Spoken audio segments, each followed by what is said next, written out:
Full Service Radio is proudly supported and hosted by Simplecast, the easiest way for a podcast creator to publish and distribute audio on the internet. For more information, visit simplecast.com. Recorded live from the lobby of the Line Hotel in Adams Morgan, Washington, D.C.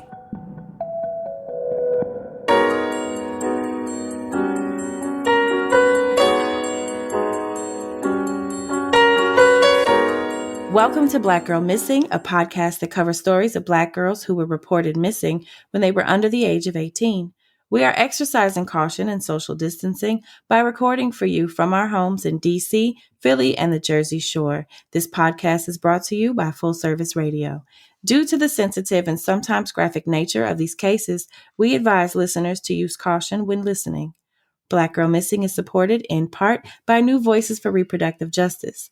New Voices for Reproductive Justice is a social change organization dedicated to the health and well-being of Black women, femmes, and girls. I am your co-host, Nikki. I am Feminista Jones. And I'm Asa. How are we doing this week? I am doing. That's good enough. That's good. Yeah. We like that. It's been a while since the three of us have been together. Yeah. I missed it. 3 weeks. It's been 3 weeks. Has it been 3? 2 or 3. Yes. Oh my goodness. Long enough. Just want to shout out everybody that's been giving us positive feedback. Yeah. There's been so much of that lately. Like, people are loving the show. It means a lot to me, for real. Yeah. Because we worked really hard on it. We worried, like, did this sound okay? Is this script working out? Like, yeah. No, their folks are really giving us positive feedback, and we really appreciate that. And y'all keep us motivated to keep going. I love doing this with y'all, and it's just amazing that it's resonating with people to the point where people are like reaching out to us and kind of like, we need help. So that's really dope. Yeah. So we appreciate everybody. And I'm good to be back. 3 of us. All right. Yay. So Asa, please take it away. Okay. So we open each show reviewing cases of girls who are currently missing that we call the Aisha Alert. We encourage you to pay close attention, check our social media, and help us help the families who are still seeking answers and long for their loved one's safe return. We'd like to note that we create these lists of currently missing Black girls in real time. So by the time the podcast episodes are released, there may have been changes. We will have information on each case posted on our social media channels so that you can stay updated. Keimyah Dubois is a 14-year-old girl who went missing from Gloucester Township, New Jersey. Keimyah was last seen in the Clementon section of the township at about 9:15 p.m. Friday night, April 24th. She's believed to be in Philadelphia with an unknown man who goes by the name of Marcus. She stands about 5'7" and weighs about 180 pounds with brown eyes and black and blonde hair. She was last seen wearing blue jeans and a gray hooded sweatshirt. Anyone who has any information about Keimyah's whereabouts is asked to call the Gloucester Township Police Department at 856-228-4500. Tamika Barium is a 15-year-old girl who went missing from Newark, New Jersey. She was last seen at 4 p.m. in the area of Rose Terrace near South 10th Street. Authorities say she was reportedly distraught when last seen. Tamika is described as 5'5" and was last seen wearing a black hooded sweatshirt, army fatigue pants, and black Jordan sneakers. She wears a nose ring on the right side. The city urges anyone with information about the whereabouts of Tamika Barium to call the Newark Police Division's 24-hour Crime Stopper tip line at 877-NEWRK-TIPS. That's 1-877-695-8477. Jocelyn Butler is a 14-year-old girl who went missing from Baltimore, Maryland. She was last seen on April 19th wearing a gray Nike hoodie, ripped blue jeans, and a green jacket with fur on the hood. Jocelyn has brown hair, hazel eyes, weighs 140 pounds, and is 5'11". Anyone with information should contact the Baltimore Police Department Northwest District at 410-396-36 2466. Thank you so much, Asa, for the Aisha alert. We are going to get into this case today. It is a doozy. It is a doozy. I gotta let you know it's a doozy. And for this episode, we are doing things a bit differently. Usually we cover a cold case or story that took place in the past, but this episode, we're covering a missing case happening in real time. We've been asking our listeners to give us tips and information on cases they want to see us cover. If you listen to episode 106, Georgia Lee Moses, that came from one of our followers. I believe, Nikki, you got a contact from someone about that. Oh, yeah. And then that we ended up investigating, and it was a powerful story. So, Absolutely. we really appreciate when you all reach out to us and let us know.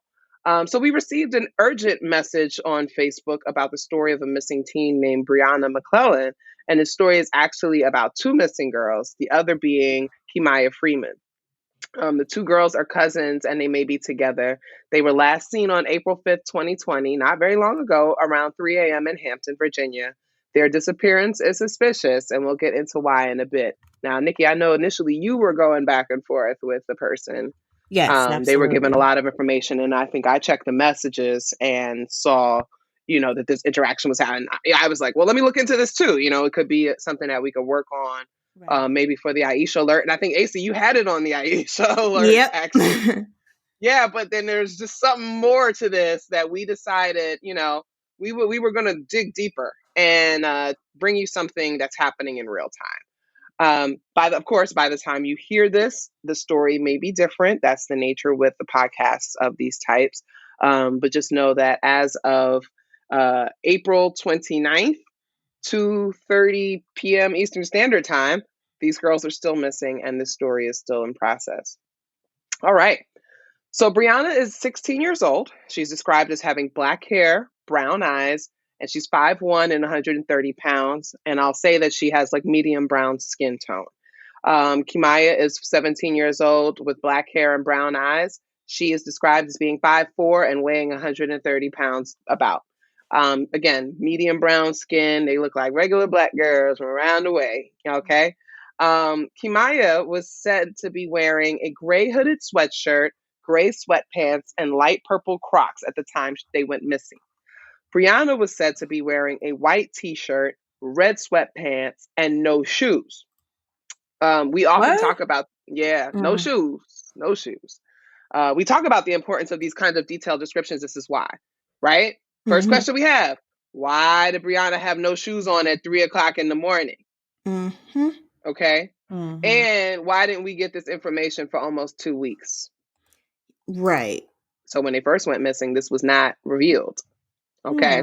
So that's how it went from regular kind of runaways to now, like, what's going on, right? But they were reported as runaways, which is the default for Black girls. And as of April 27th, they were still reported missing. The thing about runaways that we sometimes know is that maybe they'll be gone for a couple of days or so, and then they come back or they make contact at least, something, whether it's social media post, a text to somebody they trust, something. They might say, I'm not coming home, but I'm okay. Exactly. Yeah. I'm not coming home, but I'm okay. Or let my mama know I'm all right. Yeah. Right. Even when, or at least like unless they're running away from mama, but they'll let somebody know because they know somebody's worried about them. All right. They have not heard anything from these girls. Okay. It's been over 3 weeks. So here's some things that we do know. And then, okay, so I just have to make sure everybody knows that because this is a work in process, the details are a little bit sketchy and there's different takes on what happened. And I think that that's what ends up happening when we have, any of these kinds of stories. Everybody has a different idea, but we're going to try to make sense of it. What we do know, the girls went missing, or they were last seen April 5th, 2020.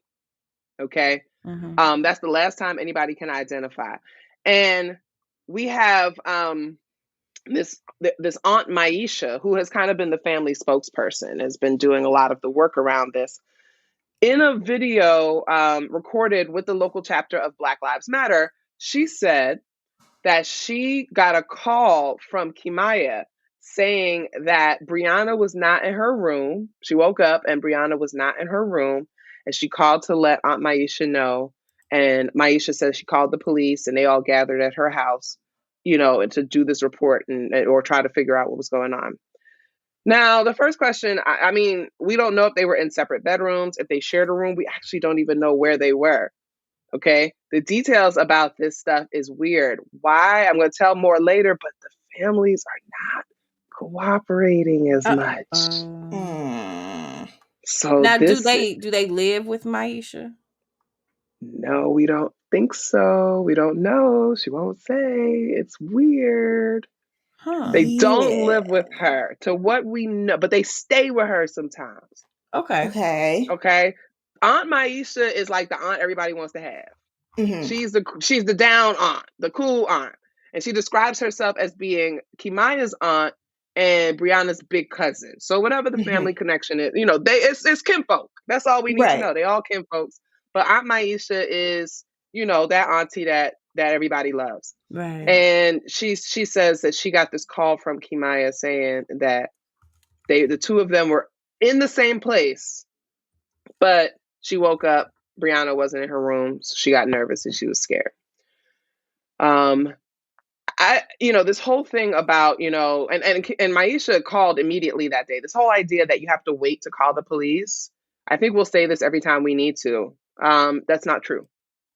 You could, as soon as your child goes missing, you can call the police.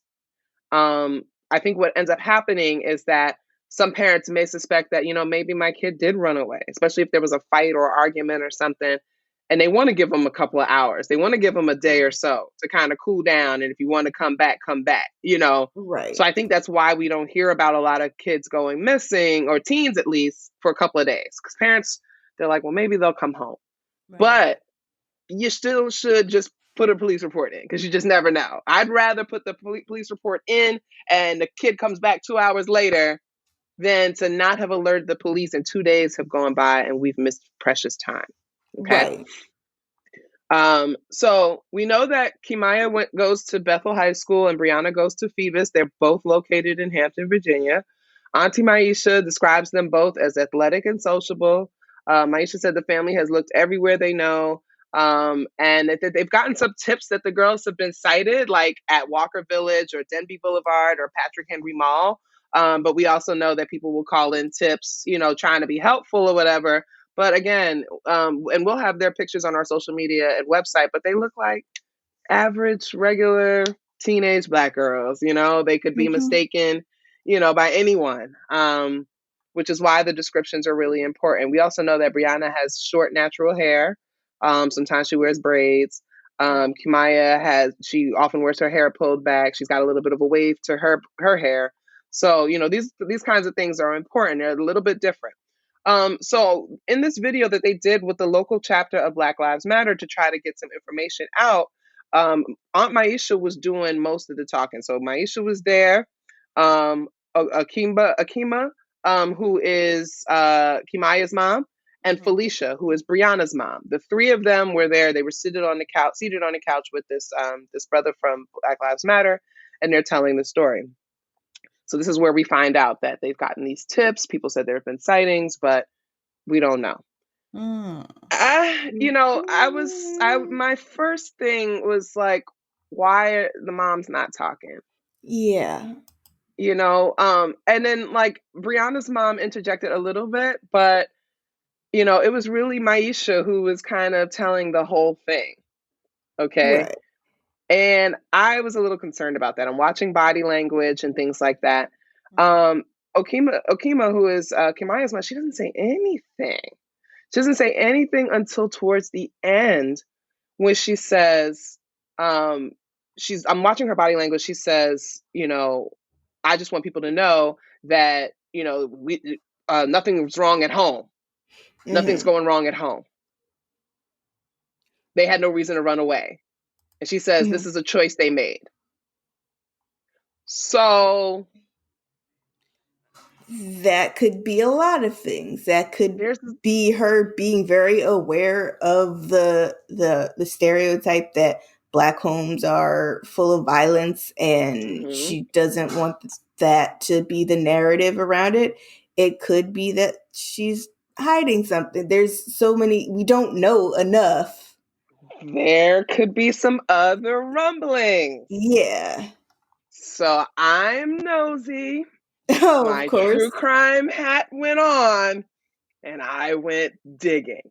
Oh, Because dear. that whole conversation did not sit well with me as a social worker. Yeah. Mm-hmm. So off to Facebook I went. It's really interesting to me that when Brianna's mom was talking, it was really to kind of supplement what Maisha was saying. Mhm. And I was just like, well, maybe she doesn't feel comfortable talking in public. Maybe she's got, some other issues. Mhm. This woman is a wellness coach. Whoa. Oh. She is a motivational speaker. Okay. She's all about fitness and living your best life. She has an organization for Black girls and women to live their best life. So she's not afraid to talk to people. Okay. Yeah. And then Yeah. I don't know if And it's then circumstances though, or yeah, but and I just want to make it clear as we're talking about this that we want these girls home safe. right. But our job in this podcast is to look at every angle of every story. Mm-hmm. We look at parents, we look at family, we look at the police, we look at community, we look at the government, we look at the schools. We look at everything that factors in. And so I don't want anyone thinking that we are like charging these people with anything. We are just assessing the situation based on the information that is publicly available and kind of picking up on some things. If we were doing this in hindsight, it would be a thing. It could be something. It could be nothing. Nothing. But we It could be still should, nothing. But at it's the all very something. least, we should at the very least look at it and say that look a little funny. Yeah. Look a little funny. Mm-hmm. Looks a little funny. Okay. So then I said, well, let me look into the mom of Keimyah. And I went to her Facebook page. And according to some of my investigation, she struggles with mental illness, which, it is what it is. And apparently she's extremely devastated by the fact that her daughter is gone. And so to me, what I read was like a very closed off body language, and we'll have the video for you so you all can see. She had her arms folded. She was very quiet. Her face was very stoic. But then I saw another angle of the video because there's about 10 versions of this from different angles just out floating around. And we'll talk about that later. I could see her hand kind of tapping her leg a little bit. So there was a little bit of some tension there. Because I was like, why is this mom not saying anything? And then some of her posts on Facebook may suggest that she may have cognitive disabilities or things like that. So it's, it is what it is. And according to my source, that's been one of the struggles that they've had with this case is that communicating with her is very difficult. Okay. That does not mean she's any less worried about her daughter. It just kind of explained that dynamic there. Right. Okay. But it just raised the eyebrow, and it was just interesting to me that the aunt that doesn't live with them is providing the most information. So I went back to the messages we got on Facebook because I remembered something interesting. According to the person we communicated with, Brianna supposedly had an argument with her mom not long before she went missing. Now, again, this is just information that we are getting. We don't know if this is 100% certain. We have been digging and kind of researching this, this thing. We've talked to different people. We've looked at different things. And the overall suggestion is that there was some tension at home. There were some issues at home. And I know we've talked about this in the past that, sometimes Black girls leave because they're being harmed in the home. Right. So that, as I was talking to this particular source, who I'll say, does have a bit of expertise and a bit of a background in this kind of work. So, I mean, we take it at face value. Again, we are not condemning or making any charges or anything. We are just concerned citizens doing what we can. But there was a conversation during which Aunt Maisha seemed a bit hesitant to kind of open up about, some more details around this case.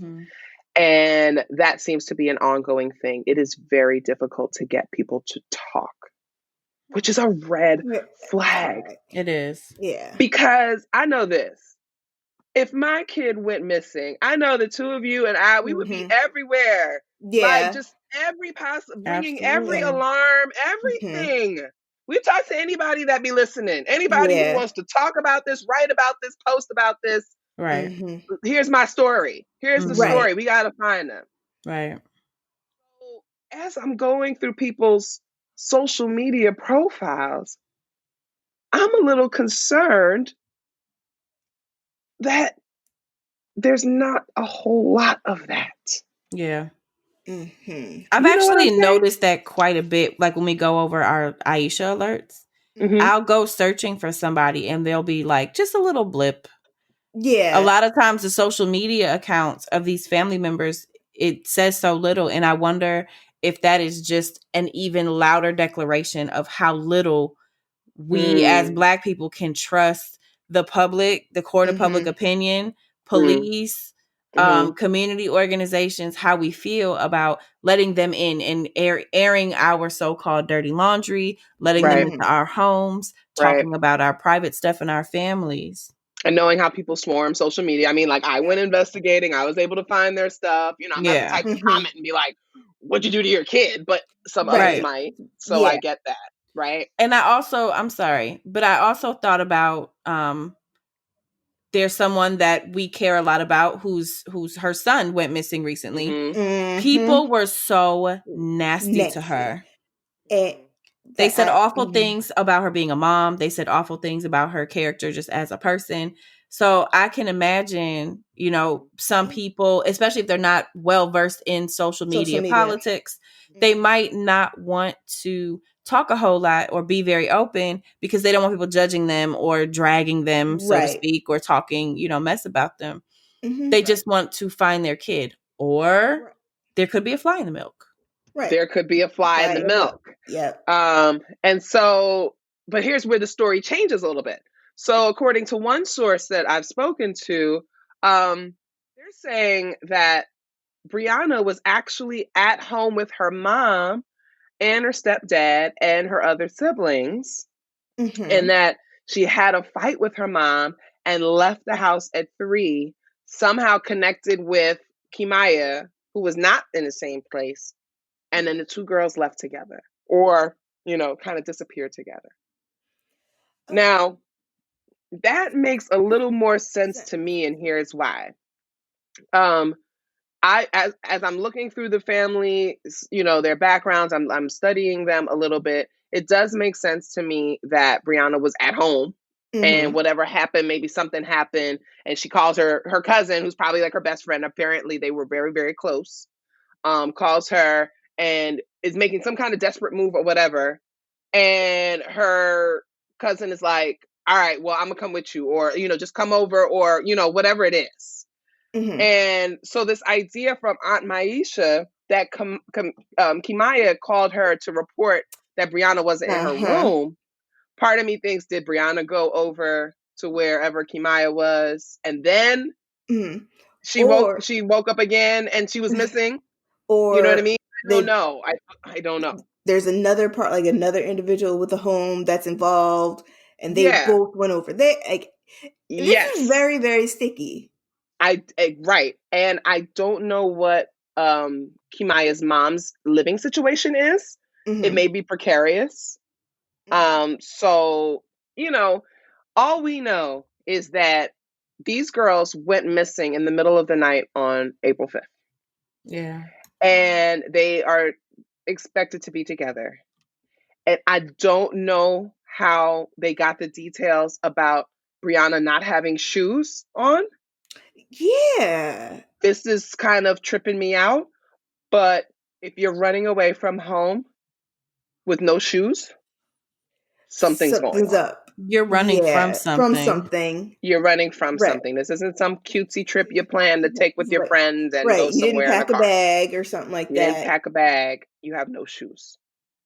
So the source, one of the sources I'm talking to was like, the red flag for them was, you know, where's the evidence that Briana, like, her family cares? And I was like, well, what do you mean?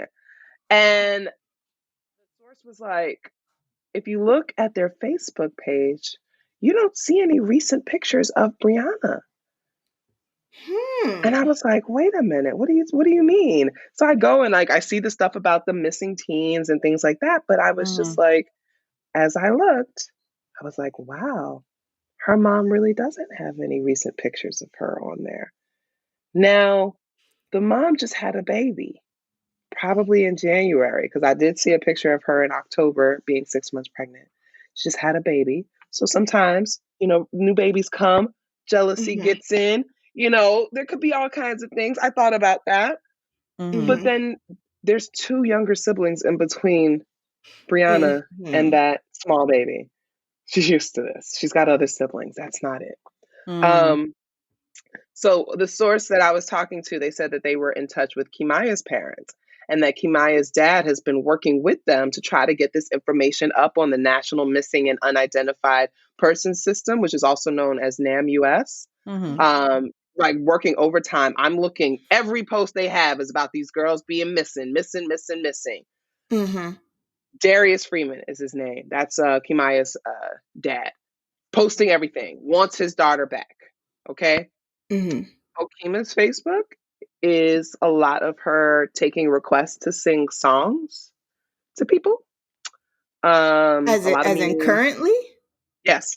Recently, currently, since her daughter's been missing. Oh. Yeah. Not a whole lot going on there. Briana's mom's name is Felicia. She is a life coach. If you look at her page, there's some recent posts about the girls being missing. But here's a little something. Briana's mom, Felicia, is married to a man named Isaiah Mobley. Apparently on August 31st, 2014, they got married. So that is Briana's stepdad. She has since had, I think she has another son, and then they have 2 children together. They have like a 20-month-old and, this new baby that's here. So her and Isaiah have, they have a family. Now, talking to sources, getting information, there may be some concerns about abuse within the home. I did some digging. Child Protective Services has been called in relation to Briana's younger brother with accusations that the stepfather was beating him. Okay. And the reason this came out is because one of the sources said that in a conversation they had with Aunt Maisha, she seemed really hesitant, like she was holding something back. And this person started digging a little bit, and there seems to be a lot of secrecy around this situation. And so kind of looking into this, there was, this thing. There's also been, and again, none of this is confirmed. Everything is alleged. I'm just saying this is what we have heard in our investigation of this case.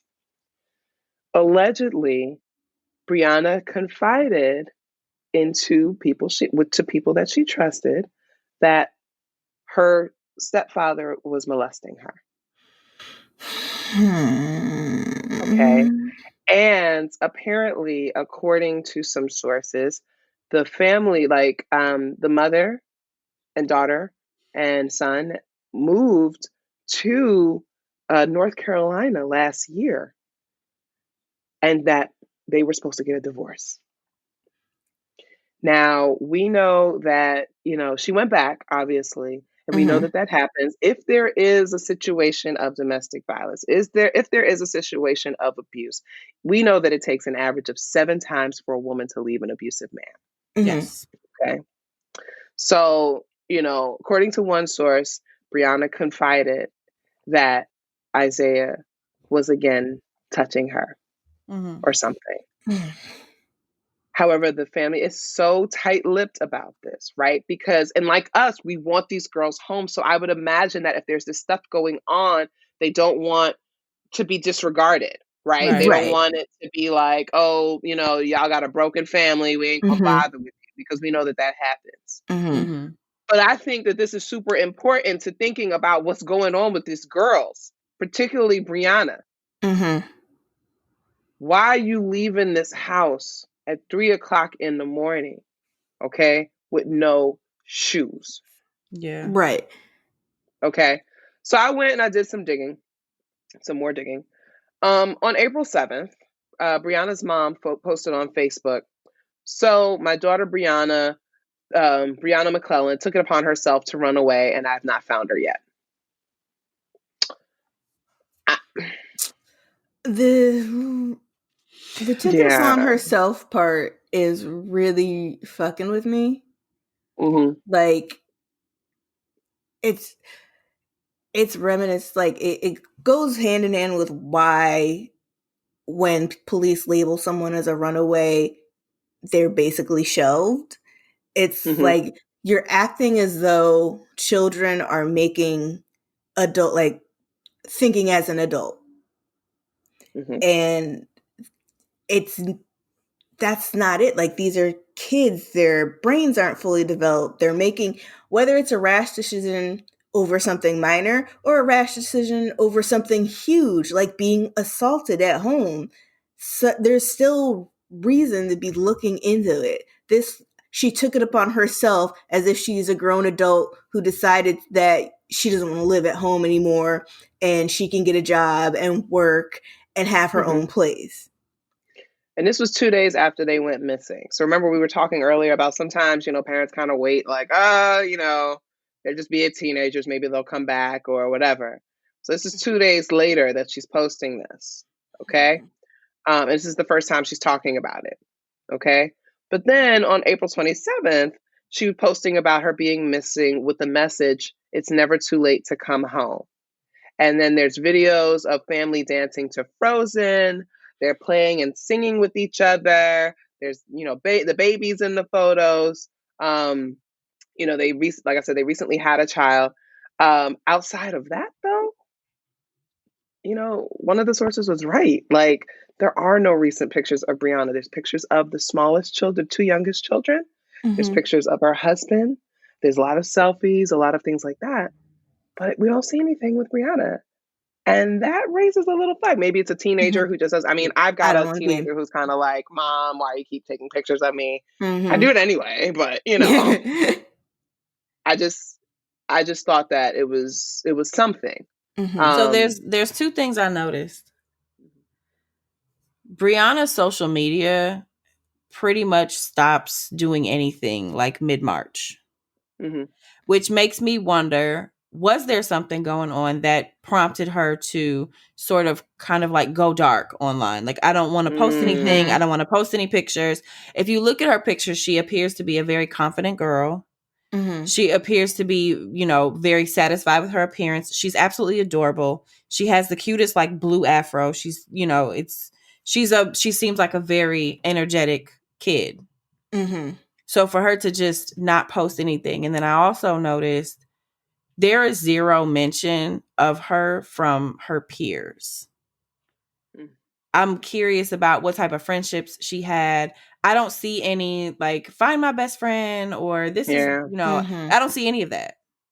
Not saying it's not out there, because teenagers know to be at least sort of private online so that the grown-ups can't see what they're doing. But I've been on social media long enough that if I want to find something, I can find it. Yeah. Right. and right. I mean, they had a hashtag and everything, there's. Yeah. And thinking about her social media going dark mid-March, was her phone and internet access taken away? Was she on punishment? Because they don't mention, like, I haven't heard anything mentioned about being able to trace a phone or mentioning a phone or a text or anything like that. So does she even have a cell phone with her? We don't know. They're saying that she's not responding to any of the messages on social media. They tried reaching out to her through Instagram because, the young people, they like the TikTok and the Instagram. So they might respond to that quicker than they would to a phone call or a text. So there's been no responses from that, no posts from either of them. So I decided I wanted to look a little bit deeper into this this stepfather, right? Now, okay, I give everybody the benefit of the doubt. But when it comes to our girls, my trust, is not very high. So on April 8th, he posted that they spent several hours driving around and that they were working with the police. I also know that he was recently on a panel called What Women Need to Know and What Men Need to Tell You. All right. Oh. So look. He's one of those. Okay. I have my own pause. Yes. Okay. There's a lot. Yeah. One of the biggest red flags as a woman who used to be a teenage girl, whenever a man has told me, this is what I need to tell you about womanhood, or this is what I need to tell you about life or relationships, it has almost always been self-serving, and branded as advice, but it's actually not advice. It's more of a warning for what type of harm this person can inflict on me. It's very TI. It's very TI. I'm glad you said that. I'm not saying that that's what this man is doing, but that's what it sounds like to me. Well, let's segue, because I also found his Instagram. Listen, okay, folks. Listen. We got a hot tip, and there's stuff that's going on. I've learned. So I got his Instagram, and I went to his Instagram, and there's a picture of Briana on his Instagram from 2017. So she had to be, 4 years ago? What is that? Is that 3 years ago? That's 3 years ago. So she's 16 now, so she had to be about 13. Right? Oh. She's posing with high heels, like about 6-inch heels. She's kind of squatting down, kind of like in a Megan Thee Stallion type squat, Lil' Kim type squat. She's got a choker on. And he starts saying, hashtag will hurt you. We will start with that. On another note, I couldn't be more proud of my daughter and how she's handling herself. At some point, you have to let them grow up. But okay, fine. Keep doing your thing. Super proud. Hashtag proud dad. Hashtag will still hurt you. Hashtag she gets it honest. What? So you know what this reminds me of is those quote unquote photographers that take pictures of women and have all these, and they're never just like, plain old headshot type pictures. They're always through a male gaze type of angle, and captions absolutely never line up with the actual shot. But there's something that just doesn't, when you look at it and when you look at the photographer, it doesn't sit well with you. And you're just like, why was this the photo? Why was this the set, the idea? We just gonna let this be what it is. Okay. So also, according to a source, the moms are not talking to each other. There's been some struggles going on. On April 26th, Keimyah's mom posted, I just want my baby home. I know you think you're ready for the world, but just wait. I promise you won't miss anything. Come back home where you are loved and wanted. If you still believe that your best is out there, just call me and tell me how you feel so I'll know. I'm not giving up or quitting. Looking for you. Love you so much. It was all caps. Okay. So it seems to me that the mothers have kind of settled on this idea that these girls ran away. However, according to some of this backstory, there maybe have been some trouble at home. Okay. And I think part of why Okima, who, is Keimyah's mom, came out at the end of the video and was like, I just want people to know there's nothing wrong at home, because if there's been some stuff floating about the other family, she didn't want it to spill over to her. Right. And I noticed Right. And I noticed that there's a lot of there's a difference. There's stuff that's talking about the both of them, and then there's posts that are just for each one. Yeah, I noticed that too. Right. So, that's really interesting, and kind of I saw there was like a little bit of a pivot from these girls are missing to find my daughter. Mm-hmm. Okay. So there's stuff going on. I was looking at the dad's pages. I was looking at everything. There's been some subs being dropped, some questionable things happening. It's a lot. And I think that's why I was like, you know what, let's go ahead and cover this story right now, because how often is this the situation? We don't know. Right. Our Black girls are going missing, and instead of everybody cooperating and putting all their focus and energy on this, we've got infighting, tension, Right. call outs, subs on social media, like all this other stuff. When the goal is to find these girls and make sure they're safe. Yeah. It just so that's hurt. what I'm struggling with a little bit. And also one of the photos for Briana, like the missing photos, at the top, it says wanted. Look like a wanted poster. And I love my people. I do. But now I'm looking at it, and I don't know who created it, because it also has the logos for the National Center of Missing and Exploited Children and NCME. So who created this particular flyer? You could copy and paste the logo on there. Yeah. Child, this ain't no high-tech graphic. Okay, and not being disrespectful, but I don't think it came from either of those organizations. Is what I'm saying. Yeah, no, they tend to do a little bit better than this. And then the thing is that it also says she was last seen April 6th, so we have a discrepancy with the date. Yeah, that's okay. And I started seeing that too. Between April, most of them say April 5th, but then this one said April 6th. Okay. There's a hashtag bring Briana, Briana, home safe. But I also know she goes by the nickname Yana, Yanna. Okay. If you have any information at all, again, we will have this stuff on our social media. You'll be able to see. You can contact the Hampton Police at 757-727-6111, or even the Newport News Police Department, 757-247-2500. They're also working, like I said, with the local chapter of Black Lives Matter, who say, if you don't want to speak directly to the police, you can email them, blacklivesmatter757@gmail.com. I got to say, I respect this approach, because a lot of times we can't get more info on missing girls because people don't want to speak directly to the police, especially if they have their own criminal histories or issues with immigration status or whatnot.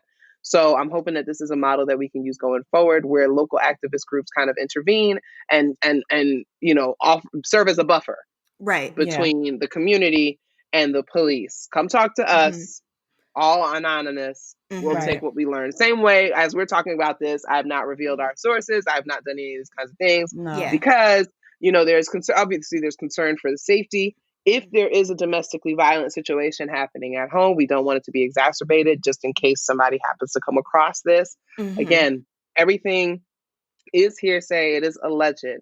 But that's kind of how we study these cases, is to really kind of take in all the viewpoints and try to paint a picture that, makes a little more sense or can help us, get a little bit further along.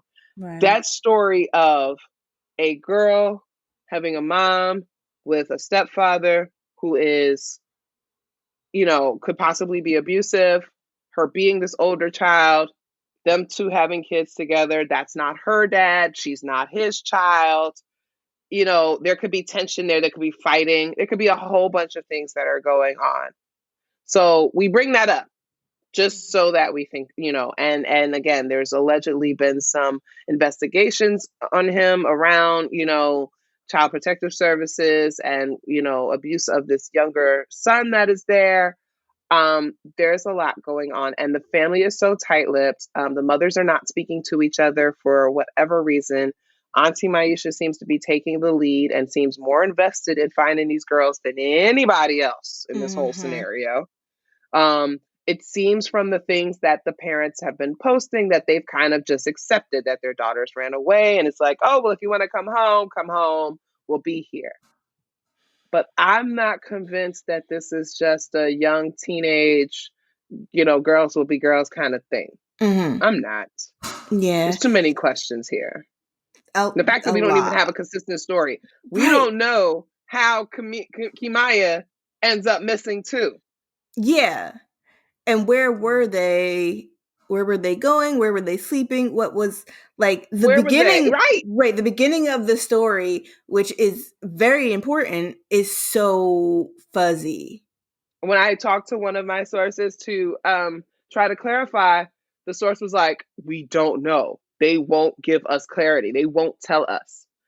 Keimyah's parents, so I should say Briana's parents, not cooperating with uploading her information to national databases. Yeah, these people are trying to help them get this information out, and they're not taking their calls. They're not responding in these kinds of ways. Now, like, there's one thing, like, there's on one hand, I can understand mistrust, but also this is like a very important, like, this is an all hands on deck type of situation, and you have to take the help that is it behooves you to take the help that is being offered to you to get our children on a national database, right? Yeah, that's important. If we're talking about people, and there, if we watch the YouTube, we're going to put that up. You watch the clip. Maisha was talking about this. She said that they handed the case off to the Hampton resource officers, and they're treating it as a runaway situation. Case. They're not getting the same attention. They're not getting the same focus, and she's really frustrated.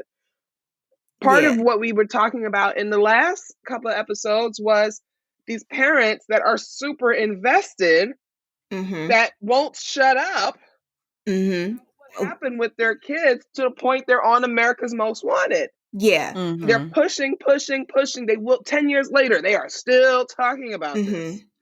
And the importance of them being on a national registry of missing girls on a is stage, extremely important, just based off of the amount of time they've been gone. They can be anywhere. They could be anywhere. Okay. And so this is in Virginia. It happened.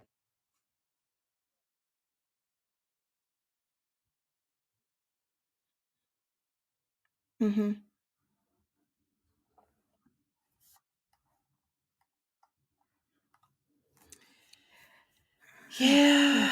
Hopefully they're found safe quickly without any issue, and that anything that seems a little strange is really not as strange as it seems, because that's not what we're gunning for. Right. But yeah. Thank you so much, FJ, for even digging into this the way that you did, because it was very difficult to find all of these different details and all of this information in such a quick way, and it's kind of a messy story. So thank you for that. Absolutely. That is going to do it for Black Girl Missing this week. Black Girl Missing podcast is researched, written, and produced by us. It is a labor of love by 3 concerned Black women who just want justice for missing Black girls. Today's episode was written by Feminista Jones and produced by the Full Service Radio team. And you can find us wherever you listen to your favorite podcasts. Be sure to follow us on social media: Twitter, BLK Girl Missing, Facebook, Black Girl Missing Pod, Instagram, Black Girl Missing Podcast. And you can visit our website for more information about each case, blackgirlmissingpod.com. And you can email us at blackgirlmissingpodcast@gmail.com with any tips, feedback, or names of girls that you would like for us to look into.